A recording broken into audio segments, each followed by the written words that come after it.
Tengan ustedes muy buenas tardes. Damos inicio al quinto encuentro del programa de capacitación del Ministerio Público Fiscal del Fuero No Penal, actividad propuesta por la Secretaría de la Procuración General.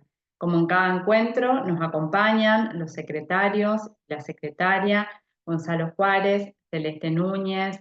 El tema de la tarde de hoy es derecho indígena, con especial énfasis en la consulta previa que estará a cargo de la doctora Silvina Zimmerman. Antes de presentar a la capacitadora invitada de la tarde de hoy, vamos a dar la palabra a Elizabeth González, quien es coordinadora de asuntos indígenas de los 3 pueblos indígenas ante el Poder Judicial. Elizabeth, te escuchamos.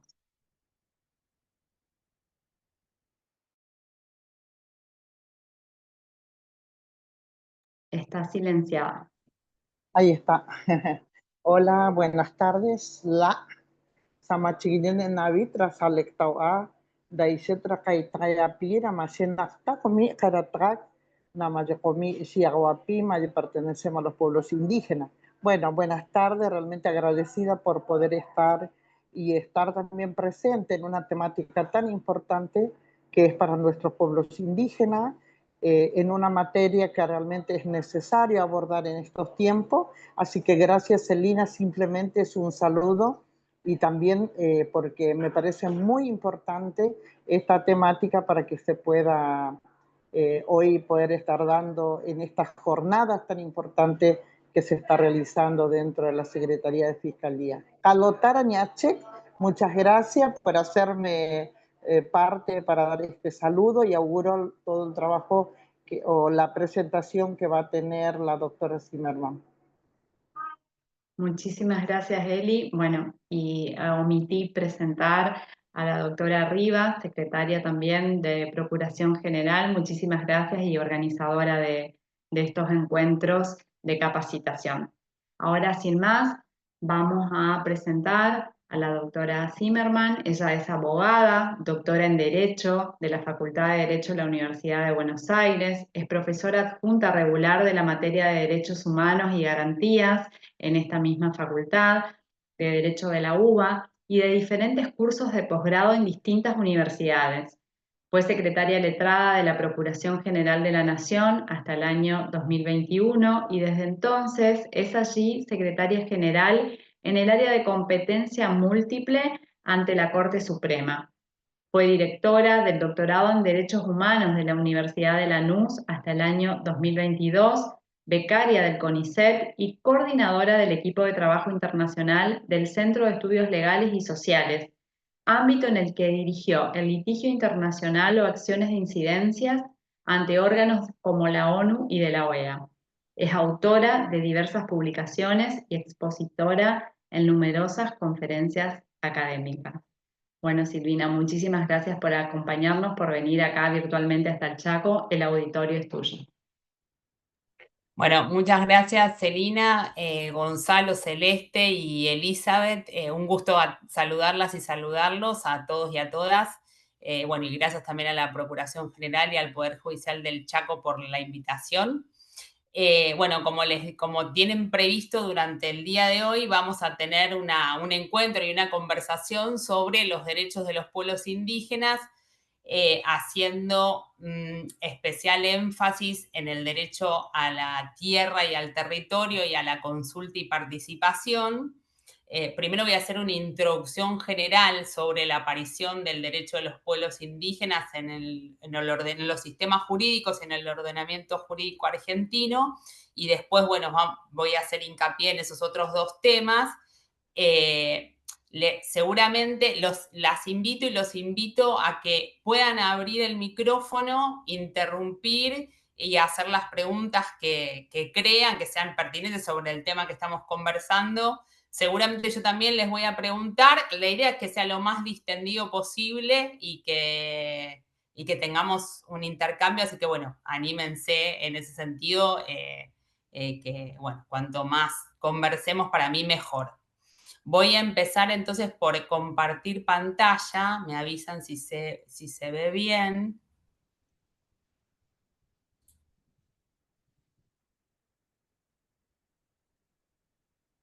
¿Se ve? No todavía. Bueno, a ver, esperen un segundo. Voy a poner acá.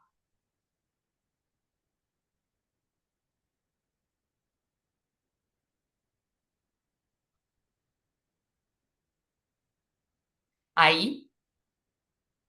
Ahora sí. Bueno, perfecto, entonces. Bueno, entonces, para empezar, como ustedes saben, en los últimos años se produjo una transformación importante en la relación de los estados con los pueblos indígenas. Y cuando intervienen, si quieren, somos muchos, pero si quieren aprovechar y decir quién son, también presentarse, también lo pueden hacer. Los invito a que lo hagan. Entonces, como les decía, durante los últimos años se produjo una transformación importante en la relación de los estados con los pueblos indígenas, básicamente porque se pasó de una visión asimilacionista o integracionista de los pueblos indígenas al modelo occidental de la sociedad dominante a un modelo pluralista o de protección de la diversidad cultural. Para llegar a ese modelo de protección de la diversidad cultural, influyeron desarrollos de nociones, corrientes de pensamientos de diferentes disciplinas, por ejemplo, como la antropología, la sociología, la filosofía, entre otros, que desarrollaron algunas nociones que voy a ser muy reduccionista, pero por ejemplo, como la de multiculturalismo, que básicamente nos dice que no valen más diferentes formas sociales, sino que todas las culturas y las formas sociales tienen el mismo valor y deben ser igualmente protegidas. O la de interculturalidad, que se refiere a la puesta en comunicación entre diferentes culturas, ¿no? A mecanismos de acuerdo y de coordinación entre diferentes culturas. Por ejemplo, Bolivia tiene leyes de coordinación. O la noción de Estado intercultural, que nos dice que el Estado, la forma de Estado, las diferentes instituciones que nos rigen, no deben ser el resultado de la imposición de una cultura sobre otra, sino que su diseño tiene que ser el saldo de un acuerdo intercultural. O la noción de pluralismo jurídico, que nos habla de la posibilidad de coexistencias de diferentes sistemas jurídicos en una misma jurisdicción. Todas estas nociones que estoy diciendo así muy sintéticamente fueron retroalimentadas desde el mundo jurídico, ¿no? Y en las últimas décadas pasaron diferentes cosas importantes para llegar a este nuevo paradigma. Una es el desarrollo y los acuerdos en el ámbito internacional para adoptar diferentes instrumentos de derecho indígena. Por ejemplo, los instrumentos más importantes actualmente son como ustedes deben saber, y si no lo comparto, el convenio 169 de la OIT sobre pueblos indígenas y tribales, que reemplazó al antiguo convenio 107, y las declaraciones, ¿no? Las declaraciones más recientes de Naciones Unidas sobre los derechos de los pueblos indígenas o la Declaración Americana sobre los derechos de los pueblos indígenas. Eso, a su vez, también estuvo impactado, digamos, en el derecho interno de los estados por diferentes reformas constitucionales en América Latina, especialmente en la década del 90 y del 2000, que reconocieron los derechos indígenas con distintos niveles de intensidad, ¿no? Hay constituciones que reconocen derechos territoriales, derechos lingüísticos, y otras constituciones que agregan a ese nivel, a nivel constitucional, el reconocimiento de diferentes niveles de autonomía o autogobierno, y incluso algunas reconocen el pluralismo jurídico, es decir, un derecho que está reconocido en el convenio 169 de la OIT, del que Argentina forma parte, que es el derecho de los pueblos indígenas a resolver sus conflictos internos a través de sus propias autoridades indígenas y según su propio derecho consuetudinario. Por ejemplo, Ecuador, Bolivia son Colombia, constituciones que reconocen la jurisdicción indígena. Y también, bueno, el caso específico de Bolivia y Ecuador son como, yo les diría, el máximo nivel de intensidad de reconocimiento de del pluralismo cultural y de la identidad cultural indígena, porque son constituciones que se redefinen como Estado, ¿no? Vuelven ya para dejar de ser lo que eran básicamente todas las constituciones de Occidente, en momentos de la creación de los Estados-nación, que son constituciones eminentemente liberales, y se redefinen como pueblos que con una matriz y un ideario en el que reconocen el pluralismo, la pluriculturalidad, la diversidad cultural y como plurinacionales. A ver, esperen, que quiero ver si los puedo ver de otra manera. Creo que no, pero importa. Bueno, y esta llegada del derecho de los pueblos indígenas produce un conjunto de tensiones en el sistema jurídico de Occidente. A ver si alguien se anima a pensar qué tensiones puede producir todo esto que yo estoy conversando o qué tensiones, qué choques entre la llegada del derecho de los pueblos indígenas y el sistema jurídico occidental. No sé si alguien se anima para romper el hielo a pensar 2 minutos esto. El tipo de propiedad. A ver por qué. La propiedad colectiva en lugar de la propiedad individual.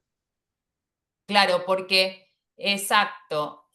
A ver, alguien está diciendo algo de la habilitación de micrófonos, pero efectivamente, ¿no? Un primer problema es la tensión entre la propiedad individual, que fue desde que nacen los Estados-nación el motor de Occidente.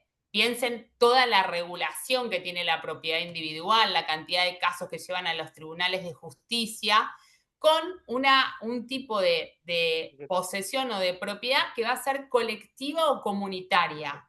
Entonces, eso entra en tensión, y también entra en tensión cuando tenemos un caso concreto, cuando hay un conflicto entre la propiedad privada y un reclamo indígena sobre un territorio, que en general es lo más común ese conflicto, porque en realidad, desde la creación de los Estados-nación, producto de esas políticas asimilacionistas e integracionistas que hablábamos, y de la colonización también, las tierras indígenas fueron repartidas, los pueblos y comunidades indígenas, muchos fueron recluidos, desalojados de sus lugares originales, recluidos en diversas regiones, y no son reconocidos como los dueños de la tierra y el territorio. Y esas tierras a veces están inscritas como fiscales, pero muchas veces están en manos de particulares. Entonces ahí ya tenemos una primera tensión que después voy a abordar cómo la resuelve sobre todo el sistema interamericano de derechos humanos. Pero efectivamente, y gracias por el aporte, esa es una primera gran tensión. ¿Qué otra tensión les parece que se produce entre los derechos de los pueblos indígenas y el sistema jurídico occidental? ¿Qué otra cosa puede pasar? Ahí dice Gabriela en el chat, a ver, que no lo estoy viendo entero, pero lo veo igual, la relación con el ambiente, que efectivamente, porque encima piensen que todo este nuevo derecho, que es revolucionario, porque no es solamente que, no sucede solamente que estamos ante la situación de un grupo en situación de vulnerabilidad social o de desventaja que requiere una protección específica y adicional por parte del Estado, como ocurre con muchos grupos que tienen tratados específicos, porque para poder equiparar esa situación de desventaja. Muchos en el derecho internacional de los derechos humanos, como los niños, las mujeres, las personas con discapacidad, los migrantes, sino que además de la situación de desventaja, estamos diciendo que hay que respetar la diversidad cultural, su propia cosmovisión, su religión, sus estructuras económicas, políticas, sociales. Entonces, efectivamente, y cuando llega este nuevo derecho, como les digo, a revolucionar las formas occidentales, ahí agregan también sus usos, sus costumbres, su lengua, su religión, su derecho, sus autoridades, sus instituciones. Cuando llega este nuevo derecho, justo coincide también con un momento sobre todo en América Latina, de desarrollo de diferentes proyectos de desarrollo, muchos extractivos. Entonces, el reconocimiento del derecho indígena coincide con una visibilización, por supuesto, de los pueblos y comunidades y sus derechos, pero también con un aumento de conflictividad, de la conflictividad, porque muchos de esos proyectos de desarrollo se dan en tierras reclamadas por los pueblos y comunidades indígenas. Esto no solo en Argentina, sino como un patrón persistente y destacado tanto por los órganos de la ONU como los de la OEA en toda América Latina. Entonces, sí, efectivamente esa es otra gran tensión, ¿no? Toda la cuestión ambiental en por ejemplo, relatores de Naciones Unidas sobre los derechos de los pueblos indígenas destacan en diversos informes el rol de los pueblos indígenas como protectores y conservadores del medio ambiente, muchas veces en conflicto como les digo, con grandes empresas en una situación de desventaja, de evidente asimetría, de grandes empresas y bueno, con distintos niveles de conflictividad. Por ejemplo, muchas veces con la judicialización de esos conflictos. Por ahí alguien también destacaba en el chat, decía que otra tensión es lo individual versus lo colectivo. Efectivamente, y ese es uno de los más grandes y complejos desafíos, ¿no? Porque ¿cómo hacemos para resolver el conflicto, el choque entre, por ejemplo, los derechos individuales, los derechos que están en la Constitución, en la parte dogmática de la Constitución, todos los derechos individuales, incluso si pensamos en los derechos humanos que están reconocidos en los tratados? ¿Qué pasa cuando esos derechos entran en conflicto con otra protección que tiene el mismo nivel de protección constitucional, que es la protección de la identidad cultural o la diversidad cultural? ¿Qué tiene que primar cuando entra en conflicto un derecho individual con la diversidad cultural, con las formas? Sí, a ver, con las formas y prácticas tradicionales.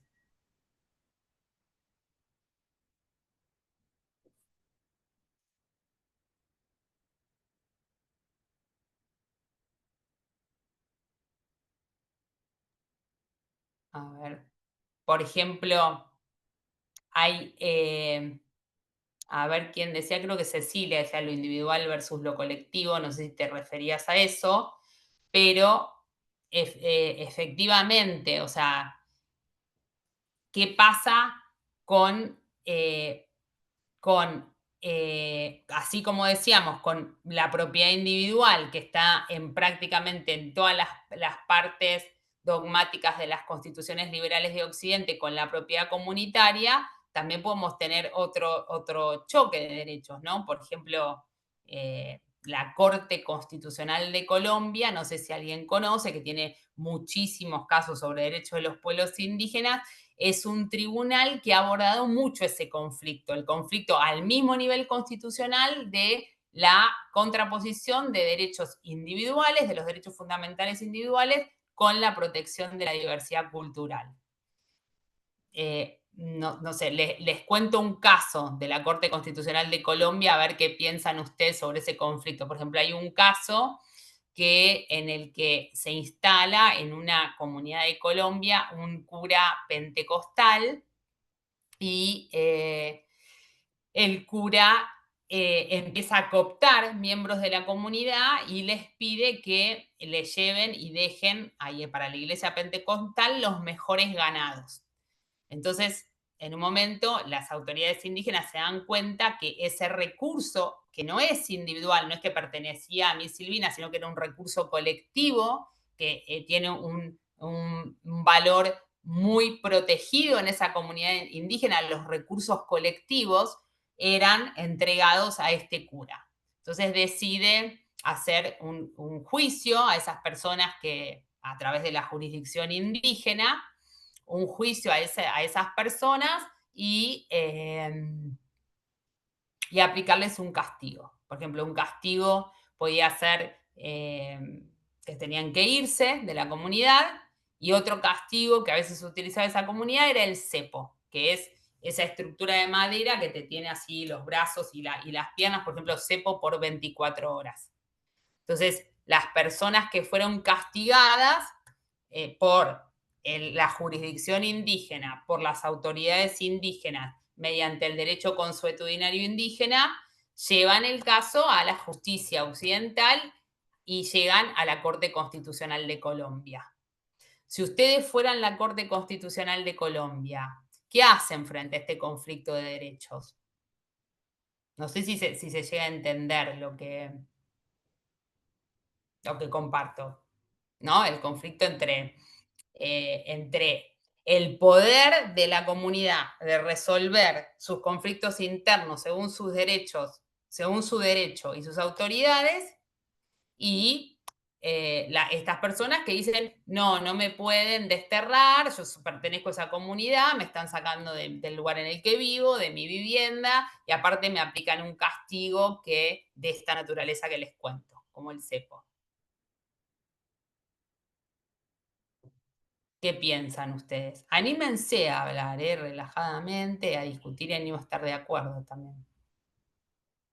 Claro, ahí Álvaro dice, se debate si la comunidad tiene o no jurisdicción sobre sus integrantes. Sí, tiene jurisdicción, y también, por ejemplo, el tipo de castigo. Por ejemplo, utilizar el cepo, que es 24 horas en una estructura de madera inmovilizado. ¿Eso es constitucional o no? En Colombia, ¿no? Pero podría ser en Argentina. ¿Es constitucional o no? Y no, para nuestras normas es una pena inhumana, degradante. Por ejemplo, nuestro artículo 18. Perfecto. Ese es el kit de la cuestión, ¿no? ¿Cuáles son los límites de la jurisdicción indígena y del derecho, de la aplicación del derecho consuetudinario indígena y el tipo de castigo? ¿Cómo, y ahí una compañera Lourdes, una pregunta, si recurren a los tribunales ordinarios, ¿no deberían constreñirse a las leyes ordinarias? Bueno, dos cosas les digo. Y hay otra persona, Gabriela, que dice, pareciera que el cepo es contrario al derecho internacional. ¿Qué conflicto aborda la Corte Constitucional de Colombia? Una de las cosas que dice es, si yo reconozco, yo no estoy diciendo que estoy de acuerdo o no, ni tampoco les estoy brindando una solución a este problema jurídico. Simplemente les estoy mostrando la tensión que se produce. ¿Qué cosa dice la Corte Constitucional de Colombia? Si yo reconozco que tienen derecho a vivir según su cosmovisión, sus estructuras sociales y políticas, sus creencias, sus instituciones, pero les digo a su vez que tienen que respetar todas las leyes de Colombia, ¿qué problema voy a tener con eso? Las leyes de Colombia o las de Argentina, ¿a qué cultura representan? Eso uno les pregunto. Los dos, ¿cómo? Exacto, la dominante y la occidental, y son todas instituciones. ¿En qué veo en realidad que los estados-nación son monoculturales? Es decir, que promueven una cultura en desmedro de otras, no pluriculturales o interculturales. ¿En qué veo? En un montón de cosas, en la lengua, en las lenguas que son oficiales, en las instituciones que nos representan, que son instituciones que vienen de Occidente, las revoluciones burguesas, en los feriados que celebramos, en los contenidos educativos que damos, en un montón de cosas que muestran que el Estado-Nación está promoviendo en una determinada cultura. Ahí Natacha dice los usos y costumbres deben ser respetados. Eso uno, dice la Corte, o sea, el problema es que si yo reconozco y digo, tengo que respetar tu identidad, quién sos, cómo pensás, cómo vivís, tu identidad cultural, pero a la vez te digo que tenés que respetar todas las leyes de Colombia, entonces es una nueva imposición cultural, una nueva forma de imperialismo cultural. Y otra segunda cuestión, sobre el tema de no estaríamos respetando los derechos humanos, que es lo mismo, ¿no? Porque los derechos individuales, los derechos fundamentales son esos hijos de Occidente, de las revoluciones burguesas, y los derechos de los tratados de los derechos humanos, ¿de dónde vienen? ¿De dónde surgen? ¿Quiénes los crearon y decidieron esos derechos que están en los tratados? Doctora, ¿me permite? Sí, como no, un gusto. No, escuchándonos, realmente nosotros los pueblos de Argentina nos regimos, digamos, sobre la justicia ordinaria.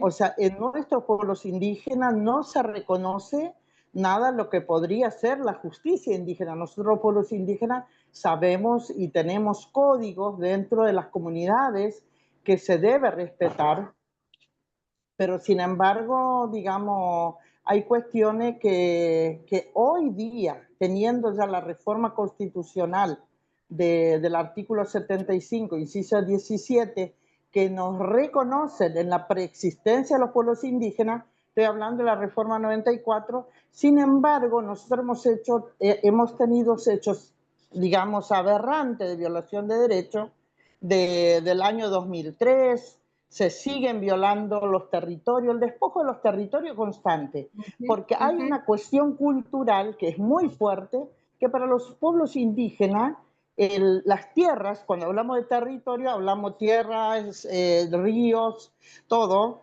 entonces no es respetada porque nadie también busca el poder tener un título de propiedad. Entonces resulta ser que mis abuelos han vivido por décadas en esas tierras y resulta ser que en el año 2018 aparece alguien con un título y entonces las familias indígenas son despojadas. Digamos, esa violación de derechos son constantes. Ahora, ¿cómo nosotros también vemos cuál sería la vía, no la jurisdiccional, no jurisdiccional, sino la vía correspondiente que los pueblos indígenas podemos decir? Porque justamente hoy en la mañana yo he recibido a alguien de la mesa que es de los territorios de Miraflores, y él me decía, a nosotros cuando vivimos Juan José Castelli, nos corrieron a Miraflores, que son casi 70 kilómetros más.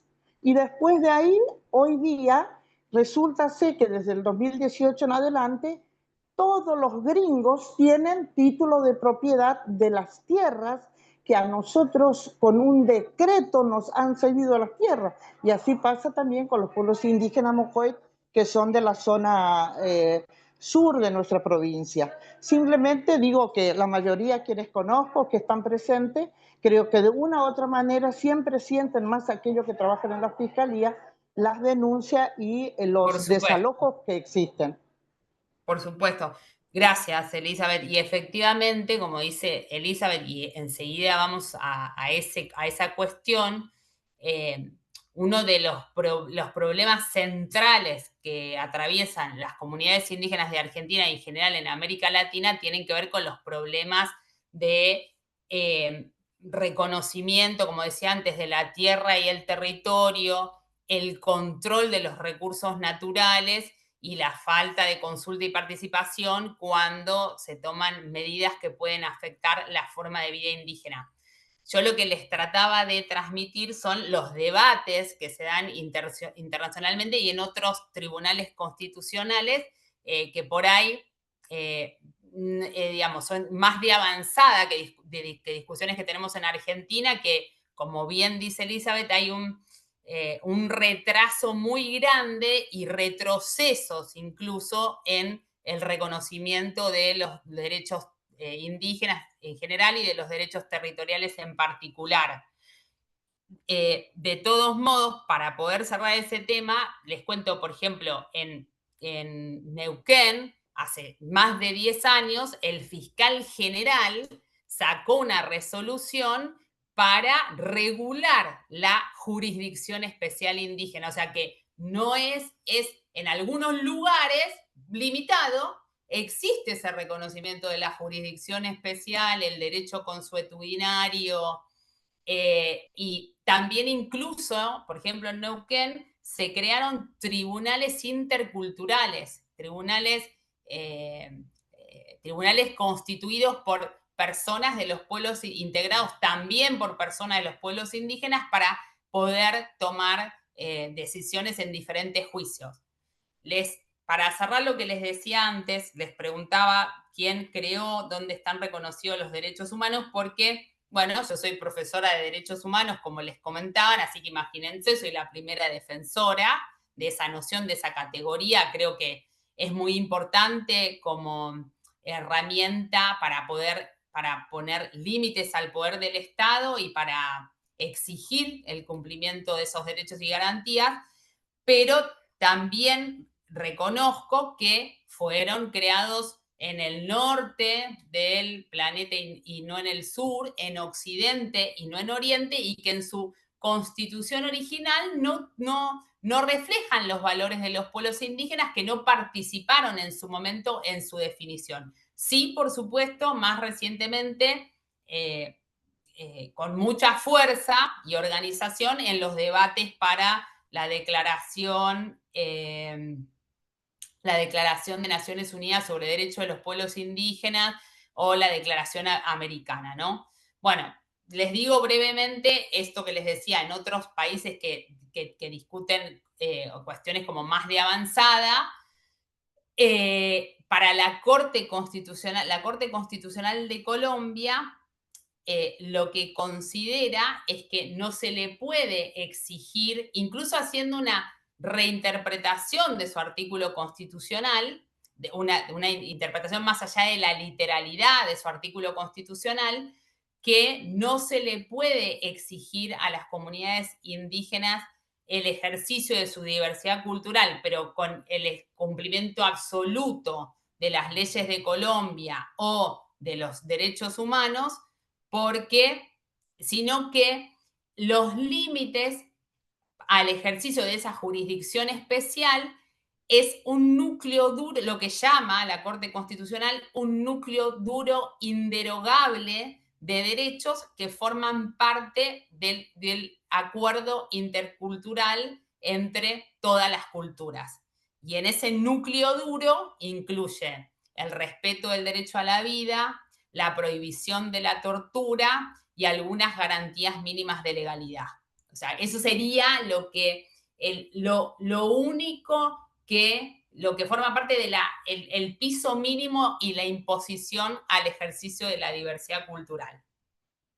Les vuelvo a repetir, uno puede estar de acuerdo o no, pero lo que no quería dejar es de compartir estos debates que son importantes en esta materia. Y ahora esperen que voy a pasar a la siguiente. Lo que te pido,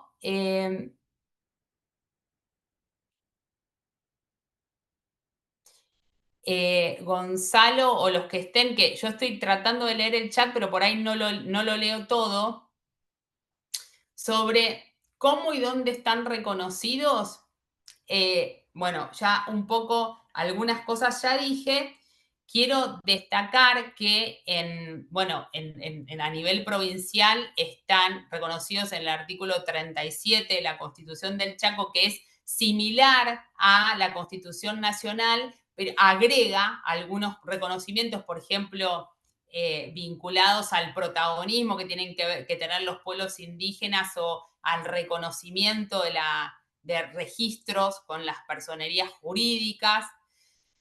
Pero aparte del artículo 75, inciso 17, que no sé si todos lo conocen, vieron que fue un hito importante, el reconocimiento llega no estaba previsto originalmente en la reforma del 94, pero finalmente llega y se incorpora, y es un hito importante porque reforma el viejo artículo 67, inciso 15, que hasta 1994 encomendaba al Congreso el trato pacífico con los indios, decía, y convertirlos al catolicismo. Con la reforma constitucional, en cambio, se reconoce en nuestra Constitución, que es la norma madre que regula la vida de todos los argentinos, la preexistencia étnica y cultural de los pueblos indígenas, es decir, reconoce que antes del propio Estado y de la propia Constitución vivían y siguen viviendo pueblos indígenas en Argentina, y ahí se compromete a respetar su identidad cultural y reconoce un conjunto de derechos específicos. Dentro de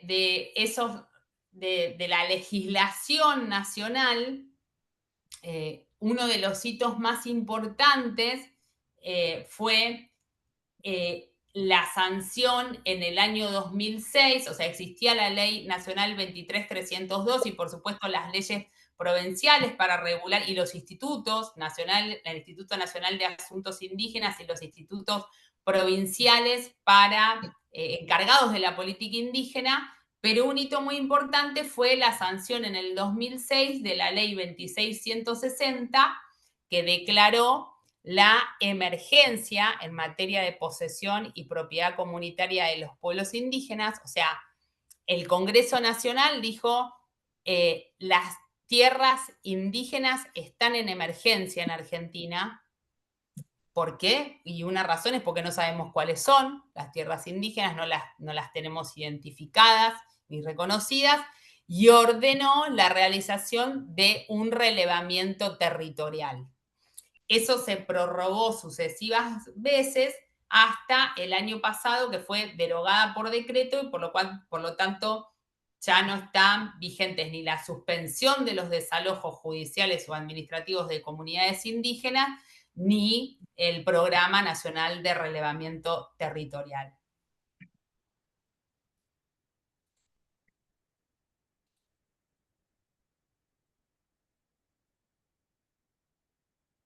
Bueno, acá les ponía qué tipos de derechos tenemos reconocidos en Argentina, ¿no? Que por un lado, el derecho a una educación bilingüe intercultural, la posesión y propiedad comunitaria de las tierras, el derecho a la personería jurídica para ser reconocido como sujeto colectivo y actuar, por ejemplo, en juicio, el derecho a asegurar la participación en la gestión referida a los recursos naturales, entre otros derechos. Ahí Elizabeth aportaba, ahí Elizabeth aportaba que en Chaco no se hizo el relevamiento territorial, y después Claudia también, que hubo una discusión que, si la quieren compartir, yo no la conozco, por ejemplo, del Chaco, en el caso de juicios por jurados. Bueno, eso es lo que les decía, que por ejemplo en Neuquén se hicieron tribunales interculturales, ¿no?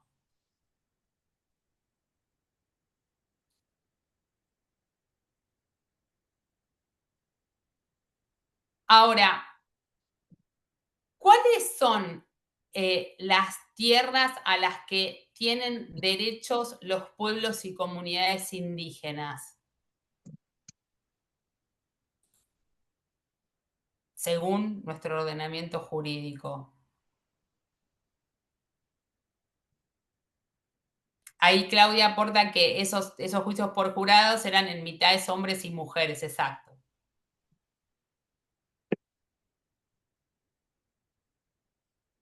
En realidad lo que ella quiere poner es que acá se discutió el caso de, el tema en los casos de juicios por jurado, cuando el acusado y la víctima del hecho pertenecían a las comunidades indígenas, si deberían tener o no una conformación de jurados exclusivamente indígenas. Después de eso se hizo una consulta previa, ya había estado sancionada la ley, pero después se hizo la consulta previa para esta cuestión. Me parece que hace referencia a esa cuestión. Perfecto. ¿Y qué pasó con eso?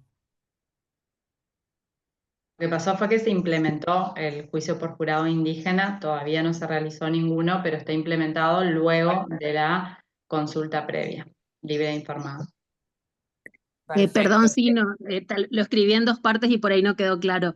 Lo Sí, que prevé sí. la norma específicamente en un artículo que cuando el acusado y la víctima pertenecen a una de las 3 etnias reconocidas en la provincia, los jurados deben pertenecer a esa etnia conformándose mitad hombres y mitad mujeres, pero me refería más a la etnia que a la composición de género, digamos.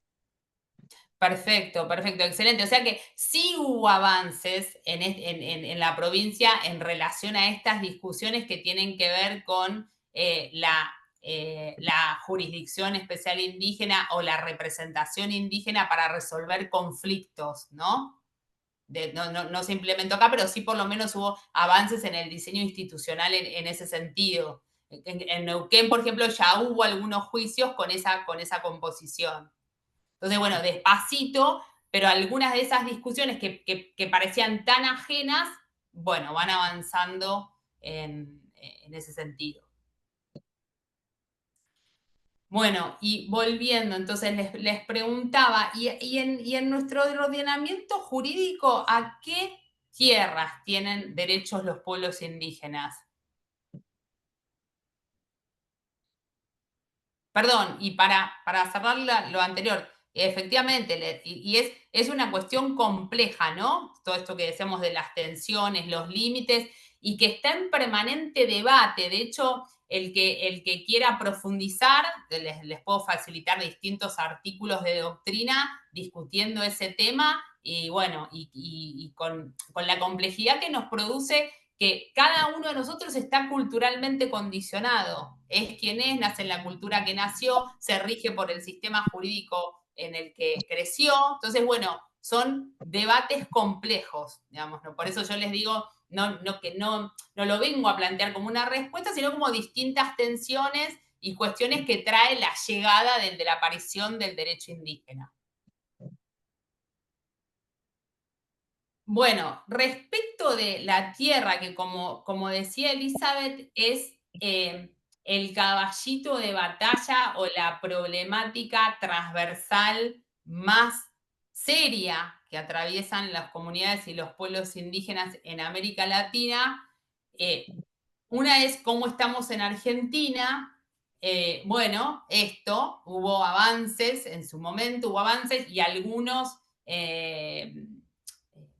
pensando en algunos incipientes avances, por ejemplo, en la Corte Suprema, que funciona, ¿no?, como ordenadora y direccionadora en el sistema judicial, pero muy incipientes, después les comento, y algunos avances con el relevamiento con diferente nivel de cumplimiento en las provincias. Eso desde el punto de vista de la implementación. Ahora, desde el punto de vista del reconocimiento, ¿a qué tierras tienen derecho? Bueno, como les decía, primero van a ver que hay una diferencia entre los tratados, los primeros instrumentos como el convenio 169 y las declaraciones o las nuevas sentencias de los tribunales internacionales que hablan ahora sobre el derecho a la tierra y al territorio. ¿Por qué? Porque hay una diferencia entre la extensión de tierra reclamada por un pueblo y una comunidad y la noción de territorio que tiene que ver con que es un concepto mucho más complejo y abarcativo, porque tiene que ver con la manifestación de una forma cultural con todos esos lazos políticos, sociales, espirituales y económicos sobre determinadas tierras. Es la vida indígena en esa tierra, en esas tierras reclamadas. Entonces van a ver que los nuevos instrumentos y las nuevas sentencias hablan del derecho a la tierra y al territorio. Nosotros tenemos, como les decía, en la Constitución Nacional reconocido el derecho a la tierra y al territorio, en las constituciones provinciales, en los instrumentos internacionales y dentro de los instrumentos internacionales también es importante la labor de reinterpretación y readaptación que hicieron los órganos de derechos humanos, tanto de la ONU como de la OEA, cuando se encontraron con casos de pueblos indígenas, con casos de pueblos indígenas y debieron utilizar los tratados internacionales que todos conocemos, por ejemplo, la Convención Americana sobre Derechos Humanos o el Pacto de San José de Costa Rica o el Pacto Internacional de Derechos Civiles y Políticos o de Derechos Económicos, Sociales y Culturales para resolver casos relativos a los pueblos indígenas y tener en cuenta sus pautas culturales. O sea que vienen haciendo una gran tarea desde hace más o menos 20 años de reinterpretación y readaptación del derecho. Por ejemplo, cuando el Comité DESC hace su observación general sobre desalojos, pone un capítulo especial sobre pueblos indígenas. Está interpretando el artículo 11 del PIDESC. ¿Y por qué pone un capítulo especial sobre pueblos indígenas en una materia como desalojos? ¿Por qué tiene que hacer eso? Se ve en la necesidad de hacer eso. Si es un tratado general aplicable a todos, el Pacto de Derechos Económicos, Sociales y Culturales. ¿Por qué les parece que puede pasar?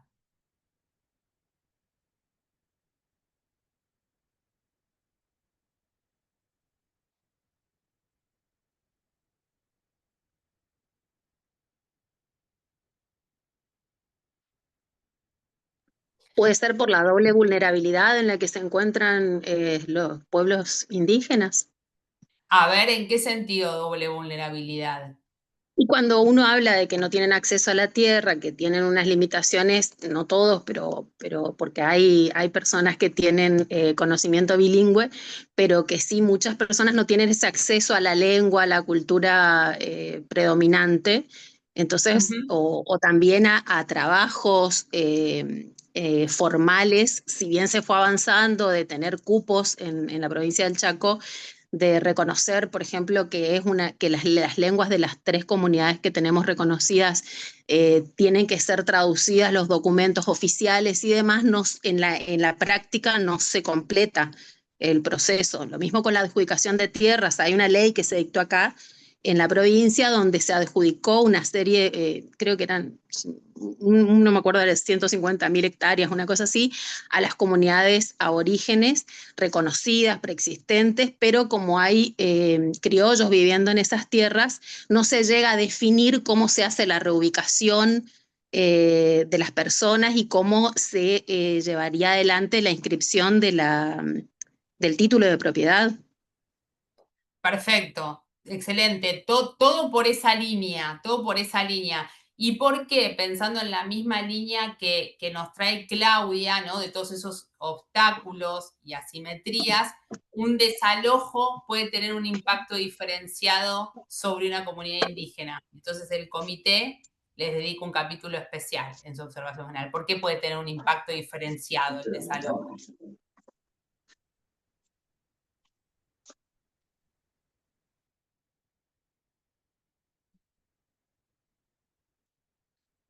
Porque, y ahí avanzo, por ejemplo, cuando la Comisión y después la Corte Interamericana interpretan abordan el primer caso de tierras que llega a la Corte Interamericana, que es el caso de la comunidad Aguas Tigni, exacto, ahí dicen por su relación con la tierra, que es el Aguas Tigni contra Nicaragua, es el primero del año 2001, la Corte Interamericana dice en ese caso, primero que, ¿dónde están los derechos territoriales de los pueblos indígenas en la Convención Americana? ¿Dónde tengo un artículo que me reconozca esa forma de relacionarse con los territorios que es colectiva y comunitaria? Porque en el artículo 21 de la Convención está reconocido el derecho a la propiedad privada. Entonces, lo primero que dice la Corte es, yo tengo que entender que ahí en el artículo 21 existe un tipo especial de propiedad distinta de la propiedad privada, que es colectiva y comunitaria, y que las comunidades indígenas tienen un vínculo especial con la tierra, el territorio y los recursos naturales, que no es meramente de explotación y producción económica, dice la Corte, sino que tiene elementos inmateriales y espirituales que deben protegerse plenamente. Exacto, como dice María Carla en el chat. Entonces, ahí ¿qué hace? Hace este primer ejercicio de reinterpretación. Tengo el artículo 21, pero lo tengo que interpretar a la luz de las pautas culturales de los pueblos indígenas. Y destaca entonces que ese vínculo especial lo tienen con esa tierra, ese territorio y esos recursos naturales. Por eso les decía después el Comité DESC, cuando hace su observación general, que es, no sé si conocen, como una opinión consultiva de la Corte Interamericana, pero en Naciones Unidas. Entonces, cuando dice, bueno, no, yo tengo que hacer un capítulo especial porque no es lo mismo un desalojo de un no indígena que de una comunidad indígena que tiene un vínculo espiritual, religioso, económico, social con esos territorios. Bueno, eso por un lado. Así hay muchas reinterpretaciones que se fueron haciendo. Por ejemplo, por compartirles les comparto dos supuestos. Más recientemente, no sé si lo conocen, el caso de la Cajonat. Es la única sentencia, la Cajonat, contra el Estado argentino. Es la única sentencia, que es del año 2000, de la Corte Interamericana sobre tierras indígenas.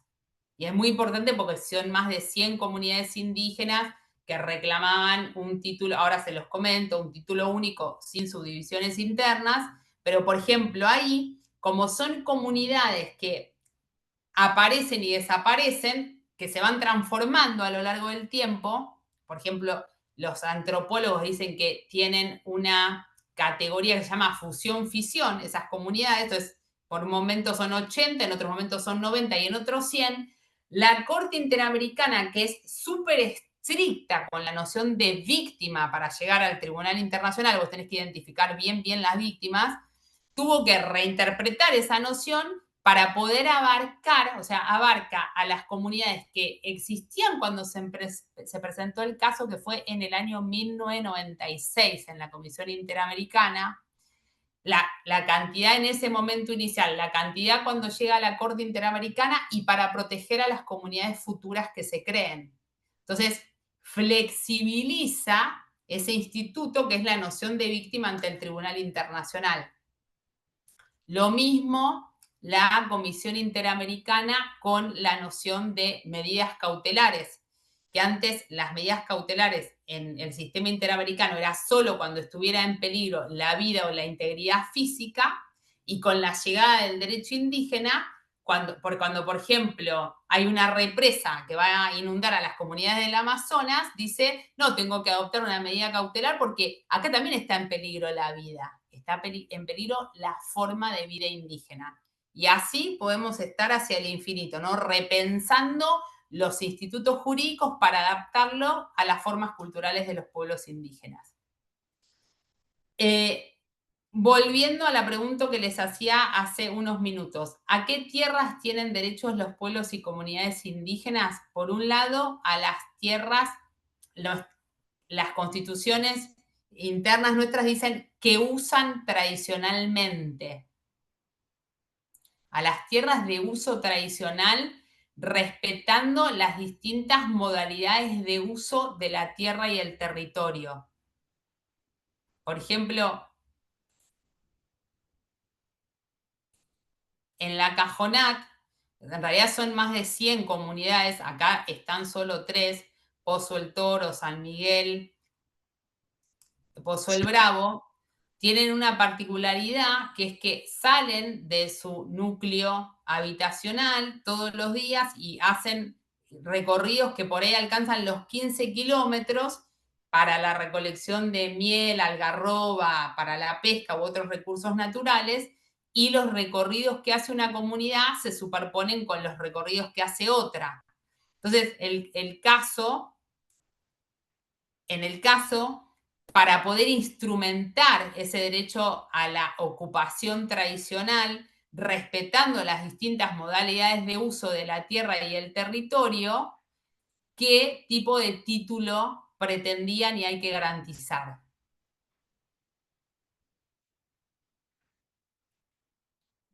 Este era un caso de la Asociación de Comunidades Aborígenes La Cajonac contra la provincia de Salta y el Estado Nacional. Y bueno, la provincia de Salta siempre quiso entregar títulos por comunidad. Si uno entrega títulos por comunidad, ¿cómo respeta esa forma de relacionarse con el territorio? ¿Cómo se les ocurre si se superponen unas con otras? Si vos le decís de repente a Pozo del Toro, mira, no, tu territorio es este. Cuando ellos se desplazan siempre por todo un territorio extenso. ¿Qué pasa si le decís, este es tuyo, ahora todo este otro sector es tuyo, todo este otro sector es tuyo? ¿Qué consecuencias les parece que puede tener eso? Y puede afectar la alimentación, por ejemplo, porque si son comunidades nómades que viven de la caza a la pesca, eh, puede afectar eso, el acceso a la alimentación. De hecho, te comento, Silvina, que pasé en el chat la Cajonat y ahí pueden ver los mapas que están en el fallo de la Corte Interamericana también. Excelente, excelente, gracias. Sí, o sea, del derecho a la alimentación, diferentes derechos, pero y aparte implica la construcción de límites y de fronteras que las comunidades en su vida diaria no tienen no tienen la noción de mi tierra es hasta acá y la tuya es hasta allá, sino que libremente se desplazan todas esas comunidades por el territorio. Entonces, eso dificultó porque la provincia quería entregar esos títulos comunitarios que no respetan la especial relación con la tierra y los recursos naturales de esas comunidades. Aparte el caso, como comentaba recién la compañera, tenía el problema de que también se instalaron desde el siglo XX familias criollas que tienen una actividad económica incompatible con las comunidades indígenas porque, por ejemplo, practican la ganadería a campo abierto, entonces los animales se desplazan por el territorio consumiendo los recursos naturales. De hecho, hay zonas que quedaron en peladares y la sentencia de la Corte, como dice Gonzalo, habla, también es como pionera, porque es la primera vez que lo hace, de la violación autónoma del derecho a un ambiente sano, en un caso de comunidades indígenas, y de toda la desintegración ambiental y el deterioro del territorio, ¿no? Pero bueno, una cuestión que dice la Corte Interamericana en este caso es que para asegurar el derecho a esa primera categoría que aparece en la diapositiva, las tierras de uso tradicional, respetando las distintas modalidades de relacionarse con los recursos naturales, es necesario entregar un título único sin subdivisiones a nombre de todas las comunidades indígenas. Y es lo que le ordena el Estado argentino, ¿no? que todavía no se implementó, porque, bueno, la sentencia es de febrero del 2020 en la pandemia y porque es un caso complejo de muchas comunidades indígenas donde también hay familias criollas. Doctora. Sí, cómo no. No, quería un poquito ahondar con las 150.000 hectáreas, que fueron las primeras tierras que se habían entregado. Y bueno, si bien vivían ahí criollos, los criollos fueron reubicados. El gobierno provincial los reubicó a esa gente. Creo que esa fue una acción positiva para el cumplimiento de lo que sería, siempre voy a pararme en lo que nos brinda como protección la Constitución. Y sin embargo tenemos también similar caso, que es de las 308.000 hectáreas que tenemos del impenetrable chaqueño, que es para los tres pueblos indígenas, que ahí se había creado una organización como la Movitov. La Movitov se había hecho con representantes con Mocoit y Huichí para la entrega, digamos, el Poder Judicial ha firmado, digamos, la conformidad de que se le entregue a las tierras a los pueblos indígenas, pero hasta hoy día no se dio cumplimiento. Creo que cuando hablamos de tierras y territorio es realmente esto es una materia pendiente muy, muy fuerte. Por eso yo traía hace un rato, pero sé que es un tema muy delicado para hablar, pero sin embargo, en la zona de Miraflores, en Pampa del Indio, donde justamente Pampa del Indio, donde vivieron de toda la vida los indígenas y han llegado personas no indígenas. Y claro, el temor y hasta hoy día sigue, hay familias que han vivido más de 100 años en unas tierras y de pronto aparece otro con otro título. O sea, ¿cuál es la garantía constitucional que tenemos hoy los pueblos indígenas en relación a nuestros territorios? O sea, realmente para nosotros, como yo estoy hablando en esta voz representando a los pueblos indígenas, y realmente es preocupante la situación, digamos, preocupante porque el desalojo nunca se ha parado y va a seguir los desalojos porque no es allá en aquel siglo que ha sido digamos, la llegada de los colonizadores, sino hoy día o actualmente seguimos viviendo de esa realidad.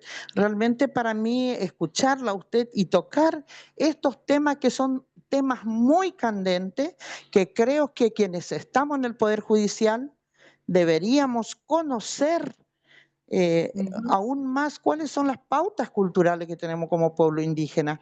Un poco también, no solamente el escucharla a una persona, oír y realmente conocer cuál es nuestra idiosincrasia, porque usted mencionaba hoy de la Cajonaj. Creo que nosotros aquí en Chaco tenemos un fallo muy importante que fue de un juzgado civil, un juzgado donde, digamos, por grandes desmontes y también la venta de tierra se ha frenado gracias, digamos, a una juez civil que se impuso, digamos, conociendo la protección a nivel nacional e internacional para los derechos de los pueblos indígenas, que es el fallo de la doctora Grillo en relación a raíz chaqueña.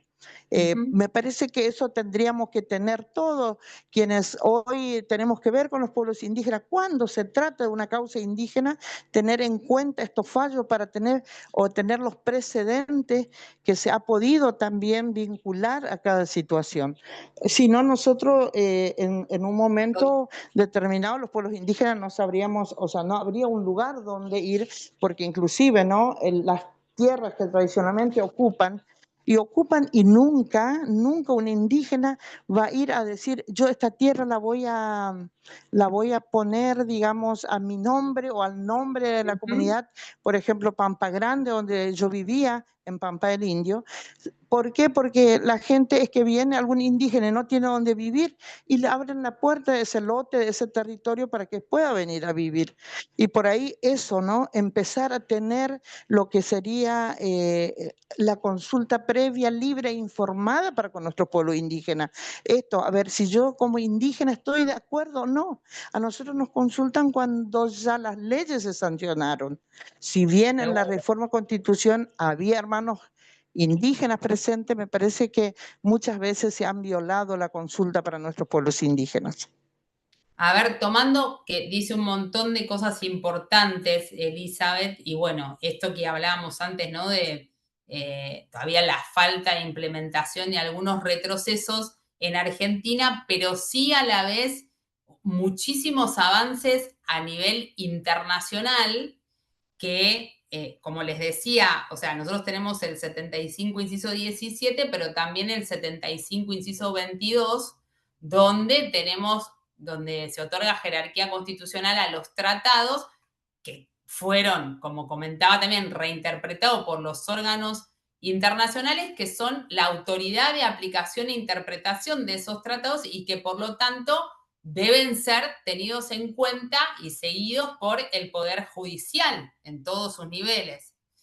Tomando parte de lo que decía Elizabeth, por ejemplo, este gran problema que lo tiene la Cajonat, casos del Chaco y de otras provincias, que es la existencia de criollos con título o sin título, pero que están en tierras reclamadas por los pueblos indígenas, ¿cuál es el criterio, por ejemplo, de la Corte Interamericana o de los órganos internacionales cuando entran en conflicto esos derechos? O la segunda dimensión que yo estoy mostrando ahí, que está en el convenio 169 o en la Convención Americana a través de la interpretación de la Comisión y de la Corte, que es el derecho a la restitución de tierras perdidas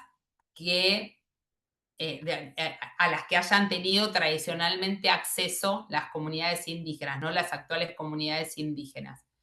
Bueno, ¿qué piensan ustedes de ese conflicto entre, por ejemplo, como les contaba, en la Cajonat, la existencia de criollos? Algunos, por ejemplo, hace muchos años, hace 20 años, consiguieron, haciendo juicios de usucapión, unos títulos individuales sobre unas porciones de ese territorio. ¿Cómo se dirime el conflicto en el medio de las tierras donde se desplazan las comunidades, ¿no? ¿Cómo se dirime ese conflicto entre la propiedad individual y comunitaria o la posesión individual y comunitaria? Si mal no recuerdo, en la Cajonat, la provincia de Salta, creo que había llevado adelante instancias de mediación y la mayoría de los criollos habían aceptado ser reubicados en otras tierras. Bien, y me voy a dar cuenta que voy a avanzar más rápido por la hora, pero primero, los casos de restitución de tierras indígenas, los primeros casos son todos los que hay en la Corte Interamericana contra Paraguay. Están en pantalla, por ejemplo, Yaquiaxa, Saguayamaxa, Camocasec y después el caso de Argentina, la Cajonat.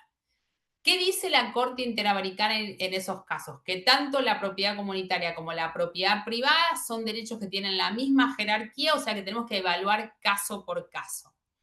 Pero que hay que tener en cuenta que la restricción, en esa ponderación, que la restricción de la propiedad comunitaria puede lesionar un valor más serio que el estrictamente económico, como es la forma de vida indígena, ¿no? Por lo que decíamos antes, por la especial relación que tienen con la tierra y el territorio y los recursos naturales. Entonces, que la decisión que se tome no puede afectar o vulnerar la forma de vida indígena, que no es únicamente un valor económico, de índole económica.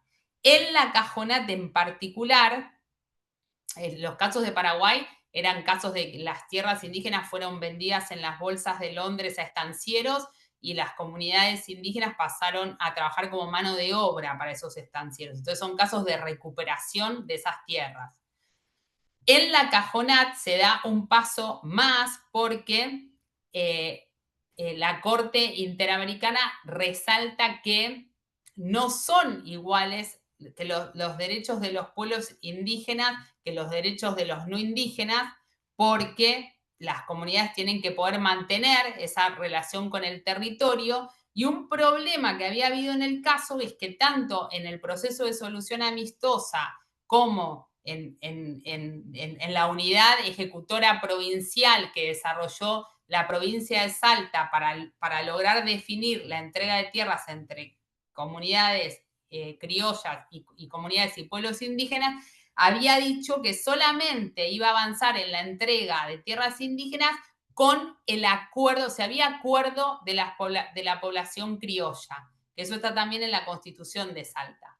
Entonces, la Corte Interamericana resalta que no se puede supeditar el derecho humano a la tierra y al territorio de los pueblos y comunidades indígenas al acuerdo o voluntad de un tercero. O sea, que no puede estar supeditado su cumplimiento, así como uno cumple con el derecho a la vida, a la integridad personal, a la libertad de expresión, y sin preguntarle a un particular si hay que cumplir con ese derecho, de la misma manera tiene que cumplir con el derecho a la tierra y al territorio indígena. En la Cajonat, algunas familias criollas todavía no fueron reubicadas, pero sí aceptaron la reubicación y otras no, y bueno, pero ahora está esta sentencia que dice que hay que da un plazo de 6 años, pero que hay que entregar aún sin el acuerdo de las comunidades criollas. ¿Eso qué quiere decir? Que una persona no indígena que tiene derechos adquiridos, por ejemplo, derechos que es por un propietario particular o otro tipo de derechos, ¿va a ser desalojado sin ninguna reparación? No, que tienen que aplicarse los mecanismos pertinentes o de expropiación o de indemnización o de reparación por los derechos que tuviera sobre esa tierra, ¿no? Pero siempre teniendo en cuenta eso, ¿no? El valor espiritual, cultural que tienen los recursos naturales y el territorio para las comunidades indígenas. Y una tercera forma a la que tienen derecho los pueblos y comunidades indígenas es el derecho a la entrega de tierras complementarias para los casos en que las tierras en las que desarrollan y se desarrollan sean insuficientes para conservar la forma de vida indígena. O en casos en que excepcionalmente, porque está prohibido, por ejemplo, en el convenio 169 del OIT, el traslado de comunidades indígenas, pero cuando hay una catástrofe natural o algo por el estilo, en casos súper excepcionales, bueno, se pueden entregar tierras complementarias. Voy a pasar siguiente. Acá solamente les comento desde el primer caso hasta el último, hasta la Cajonat y los últimos que son de pueblos indígenas no contactados. La Corte Interamericana ordena como forma de reparación la delimitación, o sea, la identificación, la demarcación y la titulación de las tierras indígenas. Por ejemplo, la Cajonat es un caso importante sobre perfeccionamiento del derecho a la tierra y al territorio porque estaba delimitado, por lo menos una primera versión, el territorio indígena, pero la Corte dice que la ley de relevamiento y el Código Civil y el ordenamiento jurídico argentino en general es incompatible con la Convención Americana porque no incluye la titulación efectiva que forma parte del derecho a la tierra y al territorio indígena. Pasando entonces a este otro derecho importante al que hacía referencia también Elizabeth, muy importante y que forma parte de las aspiraciones del movimiento indígena, que es el derecho a la consulta y participación. Cuéntenme brevemente qué saben del derecho a la consulta y participación indígena, qué es, cuándo se aplica. Cuando se afecten intereses de las comunidades. Exacto.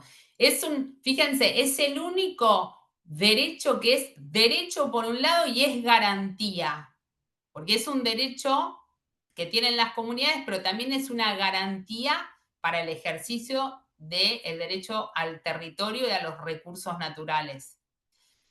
¿Qué es lo que prevé el derecho? Que las comunidades indígenas tienen que ser consultadas cuando el Estado adopte una medida que pueda afectarlas directamente, por ejemplo, afectar la forma de vida indígena. ¿Cómo está reconocido este derecho? Está, por un lado, en el convenio 169 de la OIT, también en la Convención Americana, a través de esta reinterpretación de los órganos, también en las constituciones. Y por un lado, tenemos el derecho a la consulta, que lo que hacen los instrumentos internacionales y los órganos de interpretación es establecer una serie de requisitos que tiene que cumplir la consulta para que se considere que es válida constitucionalmente. ¿Cuáles son esos requisitos? Tienen que ser previa, o sea, vos vas a construir un gasoducto que puede impactar sobre la forma, el gasoducto norandino, puede impactar sobre la forma de vida indígena. Bueno, tiene que ser previa a la implementación de la medida.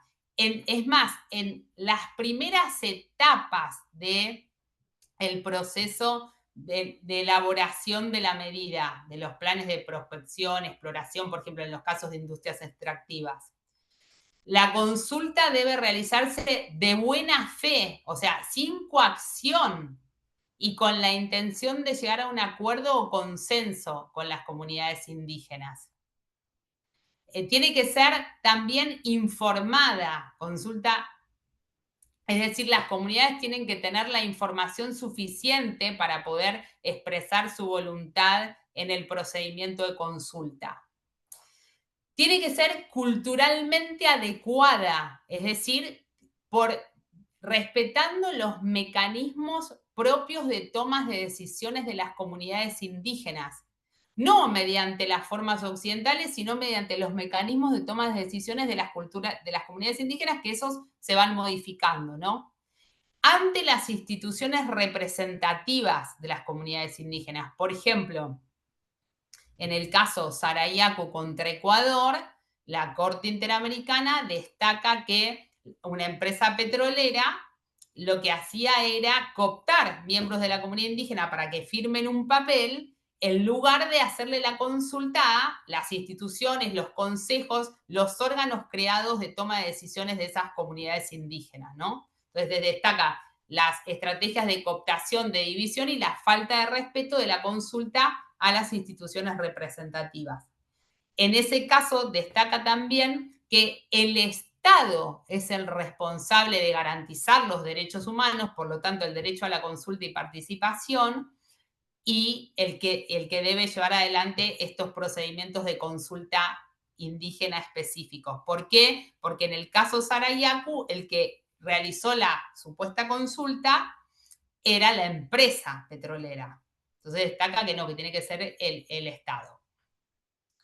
Bueno, eso en relación al derecho a la consulta y participación desde el nivel internacional, que los casos más famosos son Saramacca, Sarayaku, entre otros.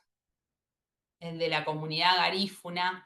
Y después el derecho internacional, tanto el convenio 169, las declaraciones como los tratados de derechos humanos, prevén un conjunto de supuestos en los que no solo se va a requerir un procedimiento de consulta, sino el consentimiento libre, previo e informado, donde ahora ya no es solo te consulto respetando todas estas características de la consulta, sino que se requiere el consentimiento de la comunidad para adoptar las determinadas medidas. Por ejemplo, dice el convenio 169, en casos de reubicación de una comunidad indígena, se requiere el consentimiento. En casos de proyectos a gran escala, dice la declaración y la Corte Interamericana en sus sentencias, que son proyectos que pueden afectar de manera intensa o gravemente la forma de vida indígena, en casos en que se ponga en juego la desaparición de esa cultura, porque el proyecto por ahí es tan grande que, por ejemplo, como el caso de la construcción de unas represas en Brasil que inundaban muchas comunidades del Amazonas, donde pones en riesgo la supervivencia de las comunidades y su forma de vida. O en caso, por ejemplo, de industrias o proyectos que estén vinculados con materiales peligrosos. En todos esos supuestos se va a requerir el consentimiento de las comunidades indígenas.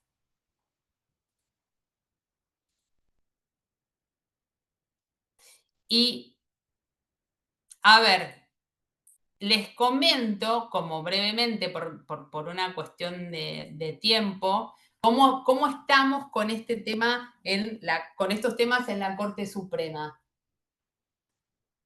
Muy poquitos avances, muy poquitos, pero hubo un periodo de casos importantes de la Corte Suprema que va más o menos desde el año 2008 al 2020, donde aparecen algunos casos, algunas sentencias como la sentencia de Ebenezer, donde dijo que la acción de amparo es una vía adecuada para la protección de la propiedad comunitaria, o Hoc Tectoy, donde por primera vez dice que hay que respetar el derecho de consulta, o Martínez Pérez, que fue muy importante porque desde la Corte Suprema, que tiene una intervención, como ustedes saben, muy limitada a través del recurso extraordinario de queja, suspende el desalojo de una comunidad indígena que había sido ordenada en 3 instancias en Río Negro, diciéndole a los operadores del derecho que cuando una comunidad, pese a que no tiene un título, está reclamando un territorio, la justicia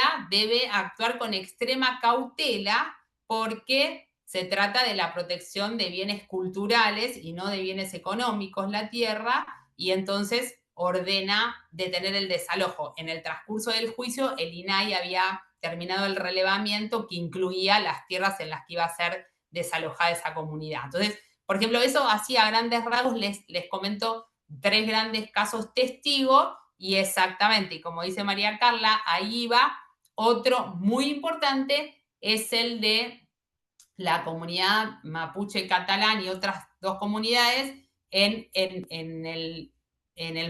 la provincia de Neuquén, cuando se crea el municipio de Villa Pegüeña. ¿Por qué? Porque la Corte dice que hay que, para la creación de un municipio, porque los casos más comunes son las petroleras, industrias agroforestales, sojeras, etcétera, ¿no? Que pueden afectar la forma de vida indígena y que hay que implementar el derecho a la consulta y participación. Pero en ese caso dice que para la creación de un municipio, la consulta libre, previa e informada, debía ser realizada a las comunidades indígenas. ¿Por qué? Porque aunque la atribución de crear municipios esté en la Constitución provincial, el ejercicio de ese poder y de esas atribuciones afectaban la forma de vida, o podían afectar, porque dice la consulta tiene un carácter preventivo, ¿no? Prevenir riesgos, prevenir lesiones a la identidad cultural. Podían afectar la forma de vida indígena. Por ejemplo, el trazado de ejido podía hacer que una comunidad quedara bajo la jurisdicción de 2 municipios, quedara partida bajo la jurisdicción de 2 municipios. O todo lo que tiene que ver con la regulación de matanza de animales que las comunidades hacían libremente, la construcción de cementerios, la apertura de calles, las formas de construcción de vivienda, o sea, todas materias que estas comunidades mapuches ejercían en el marco de su libertad y su autodeterminación, iban a pasar a ser reguladas ahora por una autoridad administrativa. Entonces, eso, por supuesto, afectaba esa forma de vida y esas libertades que venían ejerciendo las comunidades indígenas, y por eso debía realizarse por un lado la consulta, y por el otro, que también esto fue muy pionero, es el fallo más importante, más abarcativo, garantizar la participación de las comunidades en el municipio, para que puedan justamente compartir lo que tiene que ver con la regulación de este tipo de cosas, ¿no? La matanza de animales, la apertura de calles, etcétera, las atribuciones que el nuevo poder venía a ejercer. Eso como gran caso, como decían ahí muy bien en el chat. Los últimos años son años de retrocesos, lo voy a decir así en general, y después si quieren les paso un gran listado, como decía Elizabeth, de jurisprudencia y de casos, de retrocesos. El más reciente es de apenas, o sea, hace algunos días, es el caso NAMCOM, en el que la Corte, frente a la instalación de una empresa de tratamiento de uranio que se llama Dioxitec, que justamente había sido, que operaba en la provincia de Córdoba y fue desalojada de la provincia porque por las lesiones a la salud ambientales, el incumplimiento de normativa provincial y municipal para su instalación y funcionamiento, iba a ser instalada en la provincia de Formosa, a 4 kilómetros de esta comunidad. Entonces, la comunidad NAMCOM plantea que instalar una planta de tratamiento de uráneos a 4 kilómetros puede lesionar a la comunidad indígena, y la Corte Suprema, haciendo una interpretación regresiva en relación a la doctrina y al estándar que había desarrollado en Villa Pegüeña, dice que no hay que realizar la consulta indígena porque no existe una afectación directa a la comunidad, porque cuando se trata de una medida que afecta a todos los argentinos por igual, entiende que esta composición de la Corte, que como el convenio 169 habla de afectación directa, no es una cuestión específica indígena y entonces no debe ser consultada. Y con eso desconoce el contenido que se le dio hasta ahora al convenio 169, cuando habla de afectación, el deber de consultar sobre aquellas medidas administrativas o judiciales que puedan afectar directamente a las comunidades indígenas, porque eso es interpretado como afectación o impacto diferenciado. O sea, el impacto diferenciado que puede tener un proyecto extractivo o de desarrollo sobre una comunidad indígena. ¿Qué quiere decir? No afecta igual una petrolera, una planta de uranio, un gasoducto a una comunidad indígena o a un no indígena, porque puede afectar las fuentes de agua, pasar por los cementerios de esa comunidad, o porque la comunidad es la que precisamente va a poder decir de qué forma va a alterar el proyecto, la vida indígena, ese proyecto o esa medida que se tiene que llevar a cabo. Entonces, sin esa consulta, no nos podemos ni enterar de esa afectación directa que va a producir un determinado proyecto. Entonces, bueno, eso constituye un retroceso. De hecho, es interesante que la Corte señala un informe recortado del ex relator de Naciones Unidas sobre pueblos indígenas, que es James Anaya, muy conocido, y que es el que precisamente habló de manera permanente sobre el deber de entender la afectación directa como impacto diferenciado sobre este colectivo o este grupo. Bueno, no sé, porque estamos en hora, si tienen alguna pregunta o comentario o algo que quieran aportar. Particularmente, Silvina, me gustaría, si podés decir algo respecto de la incidencia de la consulta previa respecto a la validez de algunos actos estatales. Por ejemplo, ¿cómo afecta la eficacia de un acto administrativo que afecte a por ejemplo, la educación multicultural bilingüe si no hubo consulta previa? ¿Qué rol le tocaría tanto al Ministerio Público Fiscal como a los tribunales? ¿Si pueden actuar de oficio en esos casos? ¿O en el marco de la judicial? ¿Qué pueden hacer?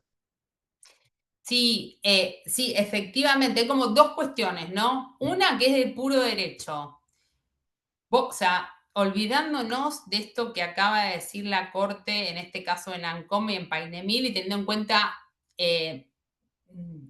hablamos mucho de la inserción internacional de Argentina y su inserción internacional, ¿no? Estoy hablando de todo lo que dicen los tribunales internacionales de la ONU, los órganos, los comités de Naciones Unidas y los tribunales constitucionales de Perú, Bolivia, Colombia.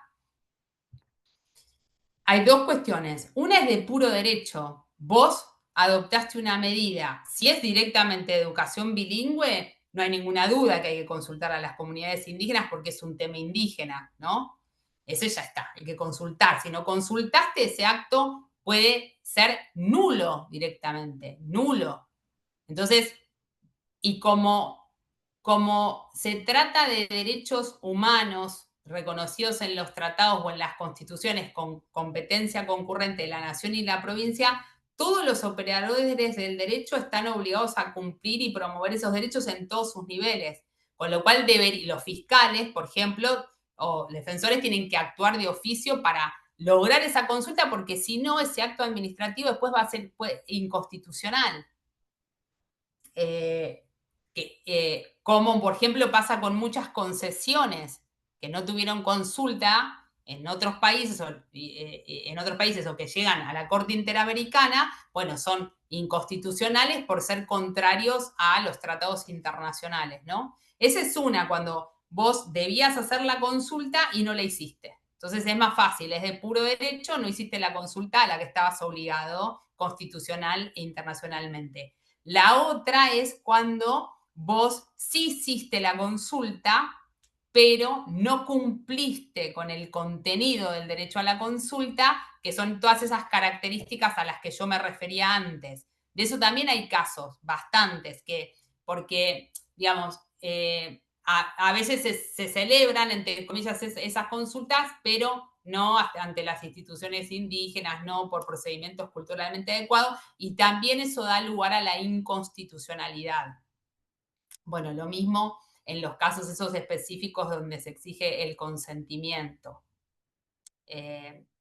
Así, brevemente les digo, hay otro caso que es Painemil, que es muy interesante y que muestra estos avances y retrocesos, porque la Corte había dicho hace como 10 años, después de que pase por 3 instancias, que una cesión de una persona a un particular de un territorio que era reclamado pero todavía no reconocido por las comunidades, por la comunidad Laguna Salada, ese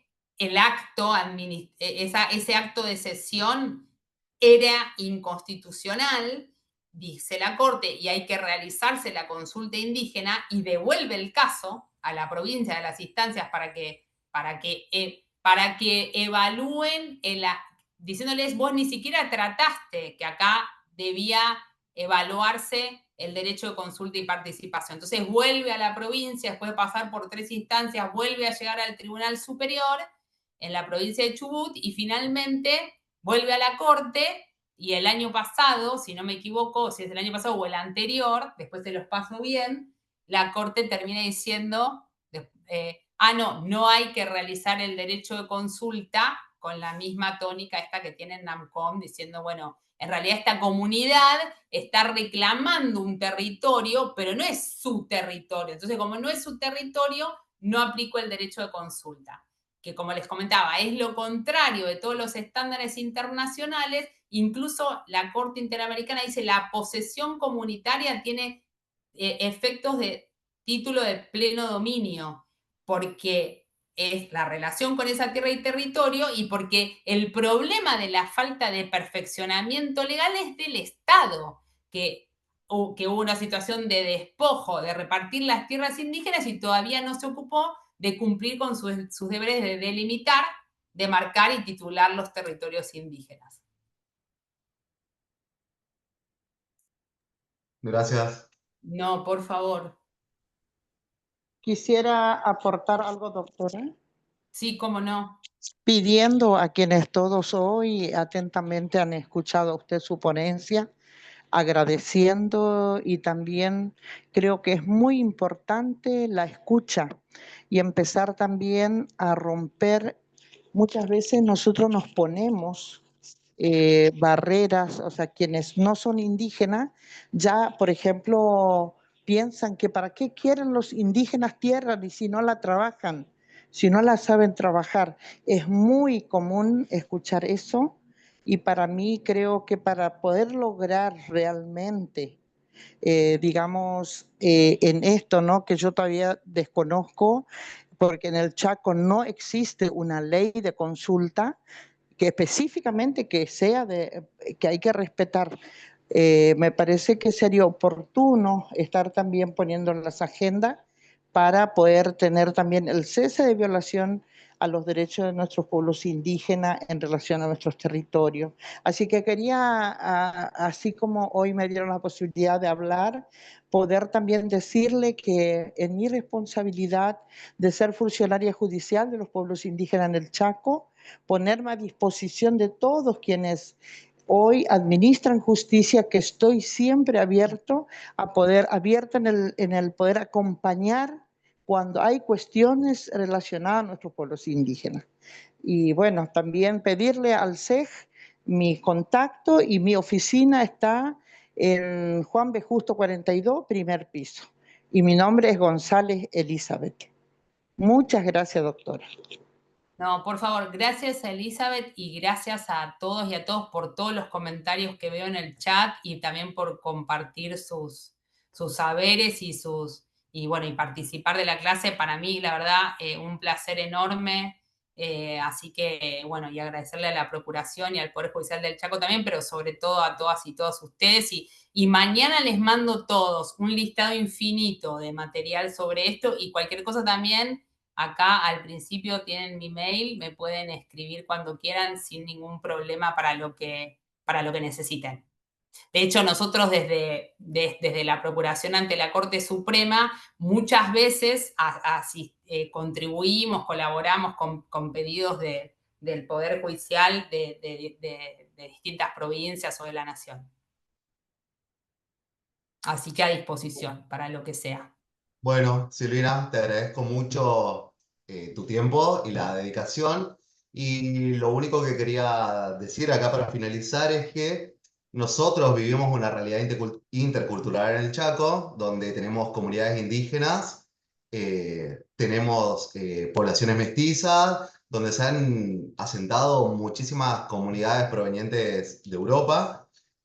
Entonces vivimos una realidad intercultural. Por ahí creo que falta desarrollar en nuestro derecho local una perspectiva de derecho indígena. Por ahí tenemos la oportunidad de ver algunas causas que llegan a conocimiento del Superior Tribunal, donde existe una mirada sesgadamente civilista o falta atravesar en el análisis el derecho indígena. Lo mismo nos pasa con la perspectiva de género. Es por ahí quizá un poco más curioso que en el Chaco, que vive tan concretamente la interculturalidad, tardemos tanto en incorporar la perspectiva de derecho indígena, pero tenemos que filtrar el análisis, no podemos atenernos al exclusivo derecho de propiedad romano, de origen romano, para analizar cuestiones donde están involucrados derechos indígenas. Por ahí también falta una intervención más activa. Hay que llegar a las comunidades indígenas, hay un problema de acceso a la justicia. No sé, pienso solo en los amparos de salud, tenemos amparos de salud y nunca me ha tocado ver amparos de salud de personas de pueblos indígenas. No significa que no se enfermen, hay algo que está pasando que no llegan a reclamar las mismas prestaciones que los demás. No podemos tener dos sistemas o dos jerarquías dentro de la provincia. Así que, bueno, solamente quería decir eso y que tenemos que incorporar todos estos contenidos que vos nos diste y involucrarlo en el análisis de las causas que llegan a nuestro conocimiento, siempre que esté involucrado un pueblo indígena, y considerar que la cuestión es de orden público, está en nuestra constitución provincial, así que el Ministerio Público tiene que opinar, siempre en estos casos. Y tiene que dar una opinión de fondo. Solo eso quería decir. Excelente. Muchísimas gracias, Silvina, nuevamente, y te estaremos molestando por el material porque por privado nos están pidiendo todos los... Perfecto, perfecto. Mañana les mando todos. Bueno, y un gusto enorme. Muchísimas Que estén gracias. bien. Muchísimas gracias, Silvina. Muchísimas gracias a toda la organización y nos vemos la semana que viene. Háganse un lugar en la agenda porque vamos a tener martes, miércoles y jueves clases de este curso. Que tengan muy buenas tardes. Gracias, hasta Chao. luego.